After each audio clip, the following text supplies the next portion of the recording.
Not even daring to look at each other, Harry and Ron followed Snape up the steps into the vast, echoing entrance hall, which was lit with flaming torches. A delicious smell of food was wafting from the great hall, but Snape led them away from the warmth and light down a narrow stone staircase that led into the dungeons. In, he said, opening a door halfway down the cold passageway and pointing. They entered Snape's office, shivering. The shadowy walls were lined with shelves of large glass jars, in which floated all manner of revolting things. Harry didn't really want to know the name at that moment. The fireplace was dark and empty. Snape closed the door and turned to look at them. So, he said softly, the train isn't good enough for the famous Harry Potter and his faithful sidekick Weasley. Wanted to arrive with a bang, did we, boys? No, sir. It was the barrier at King's Cross. Silence, said Snape coldly. What have you done with the car? Ron gulped. This wasn't the first time Snape had given Harry the impression of being able to read minds. But a moment later, he understood as Snape unrolled today's issue of the Evening Prophet. You were seen, he hissed, showing them the headline. Flying Ford Anglia mystifies Muggles. He began to read aloud. Two Muggles in London, convinced they saw an old car flying over the post office tower. At noon in Norfolk, Mrs. Hetty Bayliss, while hanging out her washing. Mr. Angus Fleet, a Peebles, reported to the police. 6 or 7 Muggles in all. I believe your father works for the Misuse of Muggle Artifacts Office, he said, looking up at Ron and smiling still more nastily. Dear, dear, his own son. Harry felt as though he had just been walloped in the stomach by one of the mad tree's larger branches. If anyone found out Mr. Weasley had bewitched the car, he hadn't thought of that. I noticed, in my search of the park, that considerable damage seems to have been done to a very valuable Whomping Willow, Snape went on. That tree did more damage to us than Ron blurted out. Silence, snapped Snape again. Most unfortunately, you are not in my house, and the decision to expel you does not rest with me. I shall go and fetch the people who do have that happy power. You wait here. Harry and Ron stared at each other, white-faced. Harry didn't feel hungry anymore. He now felt extremely sick. He tried not to look at a large, slimy something suspended in green liquid on a shelf behind Snape's desk. If Snape had gone to fetch Professor McGonagall, head of Gryffindor House, they were hardly any better off. She might be fairer than Snape, but she was still extremely strict. 10 minutes later, Snape returned, and sure enough, it was Professor McGonagall who accompanied him. Harry had seen Professor McGonagall angry on several occasions, but either he had forgotten just how thin her mouth could go, or he had never seen her this angry before. She raised her wand the moment she entered. Harry and Ron both flinched, but she merely pointed at the empty fireplace, where flames suddenly erupted. Sit, she said, and they both backed into chairs by the fire. Explain, she said, her glasses glinting ominously. Ron launched into the story, starting with the barrier at the station, refusing to let them through. So we had no choice, Professor. We couldn't get on the train. Why didn't you send us a letter by owl? I believe you have an owl, Professor McGonagall said coldly to Harry. Harry gaped at her. Now she'd said it, that seemed the obvious thing to have done. I didn't think that, said Professor McGonagall, is obvious. There was a knock on the office door, and Snape, now looking happier than ever, opened it. There stood the headmaster, Professor Dumbledore. Harry's whole body went numb. Dumbledore was looking unusually grave. He stared down his very crooked nose at them, and Harry suddenly found himself wishing he and Ron were still being beaten up by the Whomping Willow. There was a long silence. Then Dumbledore said, "Please explain why you did this."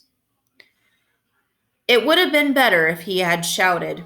Harry hated the disappointment in his voice. For some reason, he was unable to look at Dumbledore in the eyes and spoke instead to his knees. He told Dumbledore everything except that Mr. Weasley owned the bewitched car, making it sound as though he and Ron had happened to find a flying car parked outside the station. He knew Dumbledore would see through this at once, but Dumbledore asked no questions about the car. When Harry had finished, he merely continued to peer at them through his spectacles. "We'll go and get our stuff," said Ron in a hopeless sort of voice. "What are you talking about, Weasley?" barked Professor McGonagall. "Well, you're expelling us, aren't you?" said Ron. Harry looked quickly at Dumbledore. "Not today, Mr. Weasley," said Dumbledore, "but I must impress upon you both the seriousness of what you have done. I will be writing to both of your families tonight. I also must warn you that if you do anything like this again, I will have no choice but to expel you." Snape looked as though Christmas had been canceled. He cleared his throat and said, "Professor Dumbledore, these boys have flouted the decree for the restriction of underage wizardry, caused serious damage to an old and valuable tree. Surely acts of this nature. It will be for Professor McGonagall to decide on these boys' punishment, Severus," said Dumbledore calmly. They are in her house and are therefore her responsibility." He turned to Professor McGonagall. "I must go back to the feast, Minerva. I've got to give out a few notices. Come, Severus. There's a delicious-looking custard tart I want to sample." Snape shot a look of pure venom at Harry and Ron as he allowed himself to be swept out of his office, leaving them alone with Professor McGonagall, who was still eyeing them like a wrathful eagle. "You'd better get along to the hospital, Weasley. You're bleeding." "Not much," said Ron, hastily wiping the cut over his eye with his sleeve. "Professor, I wanted to watch my sister being sorted." "The sorting ceremony is over," said Professor McGonagall. "Your sister is also in Gryffindor." "Oh, good," said Ron. "And speaking of Gryffindor," Professor McGonagall said sharply, but Harry cut in. "Professor, when we took the car, term hadn't started yet, so Gryffindor shouldn't really have points taken from it, should it?" He finished, watching her anxiously. Professor McGonagall gave him a piercing look, but he was sure she had almost smiled. Her mouth looked less thin anyway. "I will not take any points from Gryffindor," she said, and Harry's heart lightened considerably. "But you will both get a detention." It was better than Harry had expected. As for Dumbledore's writing to the Dursleys, that was nothing. Harry knew perfectly well they'd be disappointed that the Whomping Willow hadn't squashed them flat. Professor McGonagall raised her wand again and pointed it at Snape's desk. A large plate of sandwiches, 2 silver goblets, and a jug of iced pumpkin juice appeared with a pop. "You will eat in here and then go straight up to your dormitory," she said. "I must also return to the feast." When the door had closed behind her, Ron let out a long, low whistle. "I thought we'd had it," he said, grabbing a sandwich. "So did I," said Harry, taking one too. "Can you believe our luck, though?" said Ron thickly through a mouthful of chicken and ham. "Fred and George must have flown that car 5 or 6 times, and no muggle ever saw them." He swallowed and took another huge bite. "Why couldn't we get through the barrier?" Harry shrugged. "Well, we'll have to watch our step from now on, though," he said, taking a grateful swig of pumpkin juice. "Wish we could have gone up to the feast." "She didn't want us showing off," said Ron sagely. Doesn't want people to think it's clever, arriving by flying car. When they had eaten as many sandwiches as they could, the plate kept refilling itself. They rose and left the office, treading the familiar path to Gryffindor Tower. The castle was quiet. It seemed that the feast was over.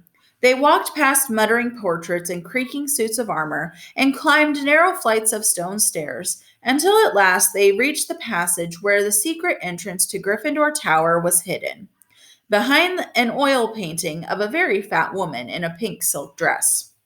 Password, she said as they approached. Said Harry. They didn't know the New Year's password, not having met a Gryffindor prefect yet, but help came almost immediately. They heard hurrying feet behind them and turned to see Hermione dashing toward them. There you are! Where have you been? The most ridiculous rumors. Someone said you'd been expelled for crashing a flying car. Well, we haven't been expelled, Harry assured her. You're not telling me you did fly here, said Hermione, sounding almost as severe as Professor McGonagall. Skip the lecture, said Ron impatiently, and tell us the new password. It's Wattlebird, said Hermione impatiently, but that's not the point. Her words were cut short, however, as the portrait of the fat lady swung open and there was a sudden storm of clapping.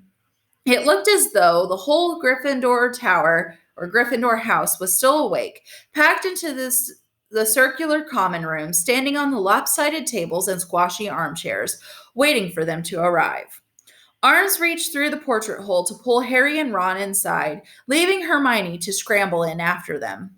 Brilliant, yelled Lee Jordan. Inspired! What an entrance! Flying a car right into the Whomping Willow?